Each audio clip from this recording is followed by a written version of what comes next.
Greetings, everyone. I hope you are fine. I hope you are doing well. And I would like to appreciate you for taking this moment, this time to watch this video. And if you like this type of content, I will also appreciate if you can just hit that subscribe button, that like button, like never before. I have a very interesting video. And what makes this video interesting is that it's all about the development of Africa. And I believe that this is what many Africans want. We have a serious challenge in this society. The tender process. I've spoken about it. I raise it again because I want society to be fully engaged on this matter. To build a house, the project of constructing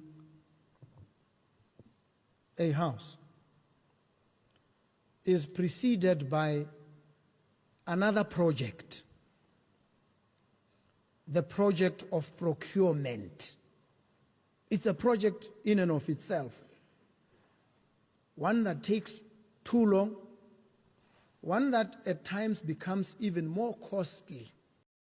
What I like about this video is that this information doesn't come from a content creator, doesn't come from a journalist, or maybe the leaders of other political parties, but it comes from the president of Botswana himself.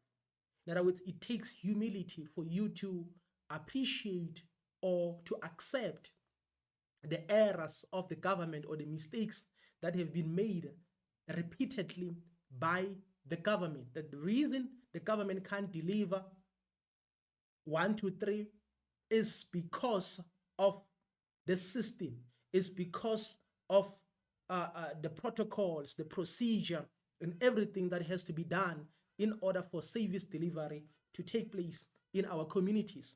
And what I like, again, he has also identified things such as corruption and greediness. In other words, if you are a leader, you have to talk about those things, because other African leaders, they only talk about corruption when in reality they themselves are the ones who are involved in corruption.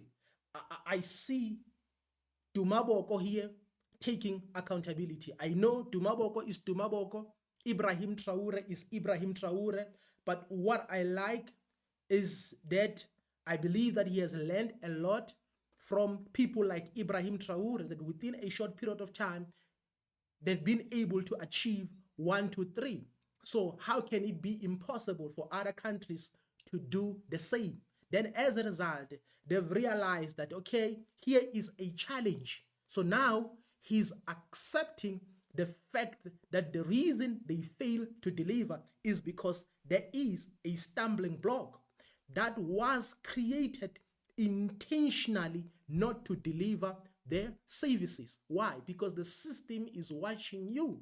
If you are in favor of the people or you are in favor of them.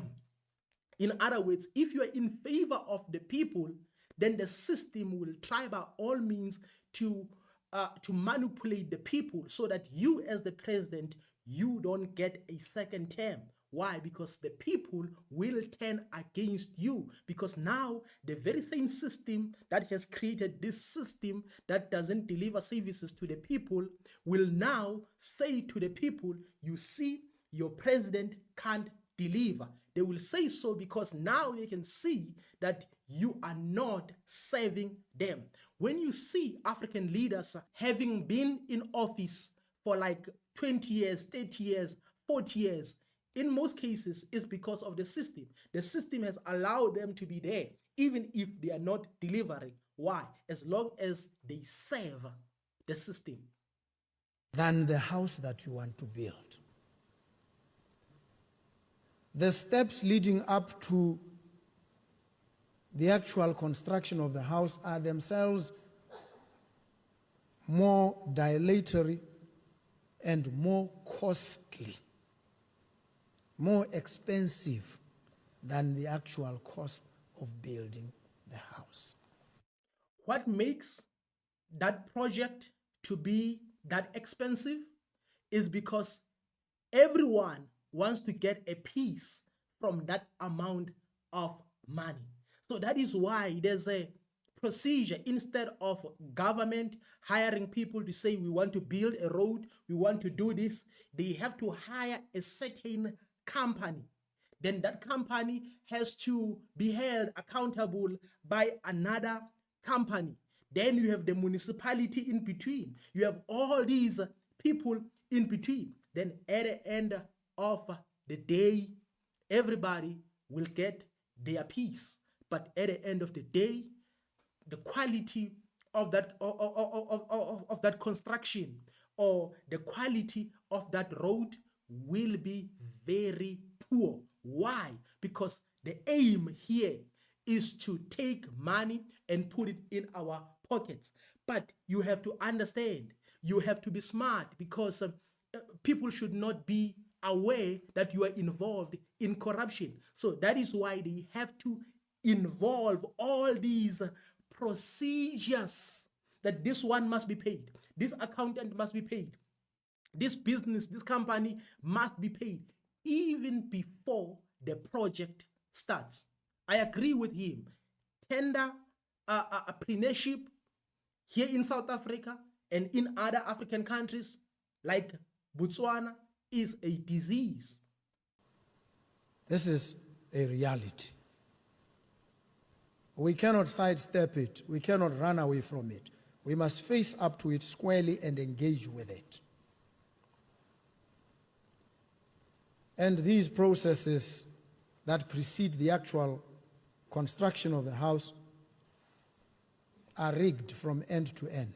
There's a whole line of players who are entrenched, who have been there, and who master the craft of subverting propriety.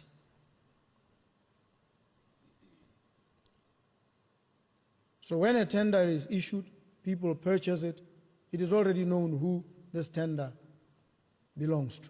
Others are just accompanying at great cost to themselves. That's true, because the politicians will find a puppet somewhere and they will ask this puppet to register a company. But they know very well that they are the owners of that particular company, but they won't appear under the registration of the company. They won't appear as shareholders or as directors, but in reality, they are the ones who are running the company. So this is a system that has been created against the people. Even if they have to, like for an example, build houses for their people, even if they have to build houses for their people, they have to squeeze everything. They have to reduce quality. They have to reduce the measurements. They have to reduce everything. Then at the end of the day, they come to you saying they care about the people, when in reality, their actions show very well that they don't care. And it happens, and we know. I've dealt with it as a legal practitioner. I know it from end to end. I understand it fully. I've engaged. And often when it turns out that the process cannot be short-circuited, the tender is cancelled. And the process begins. So if you wanted to build this house in the next 6 months, it's going to take you 10 years fighting over whether to build this house or not. Yes, for sure. They can see that people need services. They can see that people need roads. But as soon as they are in disagreement, or as soon as they see that this one won't benefit, and I won't benefit, and this brother won't benefit, they cancel the tender. Even if the people need the road, even if people need houses, they will cancel everything. Why?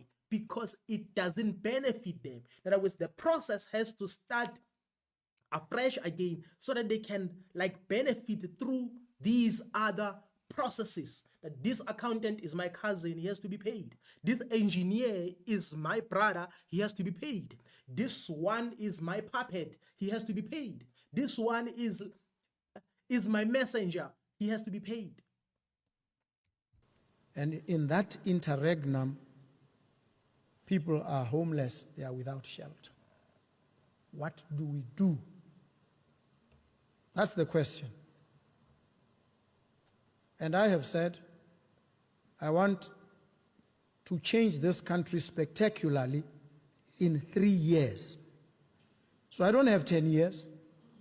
I don't have 5 years. I don't have 6 months to decide whether or not and go to court.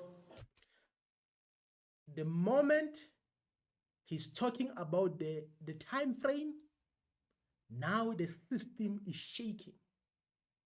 Because the system doesn't want to hear you talking about, I want to deliver this service on behalf of the people, or I want to do services for the people within a short period of time, within 1 year, within like 6 months, within 3 years.